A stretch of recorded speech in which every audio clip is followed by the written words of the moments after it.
تاخیری حربوں سے مقدمات میں التوا ختم کرنے کے لیے اسلام آباد ہائی کورٹ کا بڑا اقدام سامنے آیا ہے۔ وکیلوں کے منشی یا کلرک سول کورٹ میں پیش ہو کر تاریخ نہیں لے سکیں گے۔ وکلاء کی جگہ کلرکس کے پیش ہونے کی پریکٹس ختم کی جائے، ماتحت عدالتوں کو خط لکھ دیا گیا ہے۔ مزید جان لیں گے، عامر سعید عباسی ہمارے ساتھ موجود ہیں۔ عامر، اس کے بعد اب مقدمات کو طول نہیں دیا جا سکے گا؟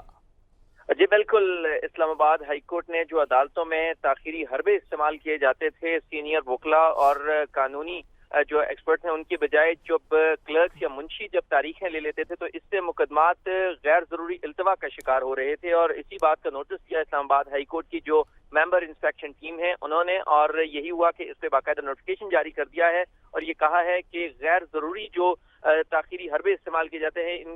ان کو ختم کیا جائے، اور وکلا کی جگہ اب کوئی کلرک جو ہے وہ پیش ہو کر کسی مقدمے میں تاریخ جو ہے وہ نہیں لے سکیں گے۔ اس حوالے سے یہ بھی کہا گیا ہے کہ جو غیر ضروری التوا مانگے ان پر ہرجانہ عائد کرنے کا ایکٹ بھی جو ہے وہ موجود ہے، لہٰذا اس پر بھی عمل درآمد یقینی بنایا جائے تاکہ تمام جو مقدمات ہیں ان کا جلد سے جلد فیصلہ ہو سکے، اور جو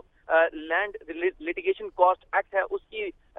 اس کے ساتھ جو ہے وہ باقاعدہ طور پر جرمانے عائد کیے جائیں جو غیر ضروری تاخیری حربے استعمال کرے مقدمات میں، اور جلد سے جلد انصاف کی فراہمی کو یقینی بنایا جا سکے۔ اسی مقصد کے لیے باقاعدہ نوٹیفیکیشن جاری کر دیا گیا ہے، اور جو سیشن ججز ہیں اسلام آباد کے ان کو یہ ہدایت کی گئی ہے کہ وہ اس پریکٹس کو ختم کریں جو منشی یا کلرکس کے ذریعے تاریخیں لی جاتی تھی اور غیر ضروری التوا کا مقدمات شکار ہوتے تھے، اب اس کو ختم کر کے جو بھی غیر ضروری تاخیر یا جو مقدمات اس کی سماعت میں جو تاخیر کی جاتی تھی ان کے باقاعدہ ہرجانے عائد کیے جائیں اور جلد سے جلد مقدمات کی سماعت میں اب تاخیر نہیں ہو سکے گی۔ عامر، شکریہ آپ کا۔